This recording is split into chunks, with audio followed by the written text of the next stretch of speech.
Mark വേണ്ടി നടത്തുന്ന വിടുപണിയുടെ ഭാഗമാണ് ഈ വാർത്തകളെന്ന് ഞങ്ങൾ ആരോപിക്കും. അത് LDF-ലുണ്ട്, UDF-ലുണ്ട്, NDA-യിലുണ്ട്.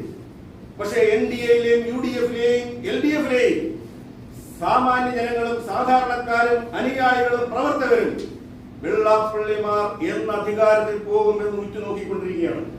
അവർ പോയിരിക്കും. കഴിഞ്ഞ ദിവസം LDF-ന്റെ കൺവീനർ പ്രസ്താവന പുറപ്പെടുവിച്ചു. ഈഴവ സമുദായം ഉറച്ച കോട്ടയാണ് ഞങ്ങളുടെ. ഞങ്ങൾ അതിനെപ്പറ്റി പറയാനുള്ളത്, ആ ഉറച്ച കോട്ട കാത്തു സൂക്ഷിക്കാൻ അവർ കഴിയട്ടെ എന്ന് മാത്രം ആശംസിച്ചു. ഞാൻ പറഞ്ഞു അത് നിലനിൽക്കട്ടെ. കാരണം നയം LDF ഒരുപാട് കാര്യങ്ങൾ ചെയ്തിട്ടുണ്ട്. കഴിഞ്ഞ സർക്കാരിന്റെ കാലത്ത് MLA-മാരുടെ എണ്ണം എടുത്ത് നോക്കിയാൽ ഈഴവ സമുദായത്തിന് കൂടുതൽ MLA-മാർക്ക് അവസരം കൊടുത്തത് LDF ഗവൺമെന്റാണ്. പക്ഷേ വെള്ളാപ്പള്ളിമാരെ സഹായിക്കുന്ന നയം തിരുത്തണം എന്നുള്ളതാണ് LDF കൺവീനറോട് ഞങ്ങൾക്ക് പറയുക.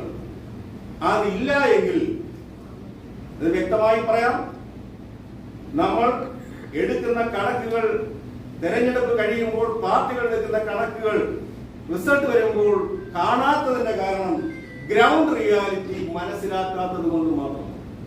ഗ്രൗണ്ട് റിയാലിറ്റി വെള്ളാപ്പള്ളിമാരെ ചുമക്കുന്ന ഏത് മുന്നണിയായാലും ശരി, ആ മുന്നണി കേരളത്തിൽ പരാജയപ്പെടുന്ന സ്ഥിതിയിലാണ് ഈ ഈഴവ സമുദായത്തിലെ വോട്ടർമാർ അവരുടെ മനോഗതി എന്ന് പറയുവാൻ ഞങ്ങൾ അറിയും. അതേ കാര്യങ്ങൾ പോകുന്നു.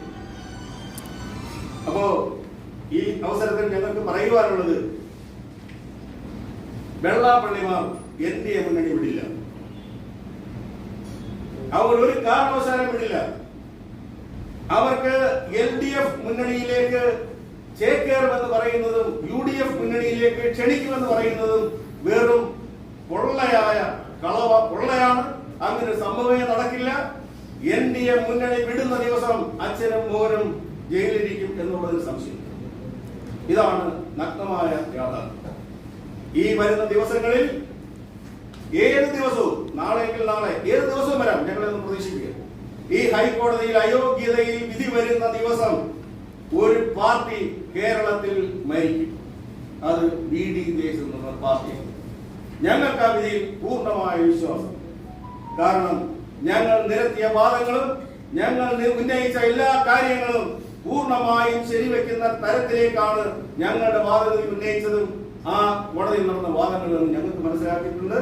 അതുകൊണ്ട് ആ വിധിയെ ആശ്രയിച്ച് മാത്രമാണ് വെള്ളാപ്പള്ളിമാരുടെ പാർട്ടി എന്ന് മാത്രമാണ് എനിക്ക് അവസരം പറയാം.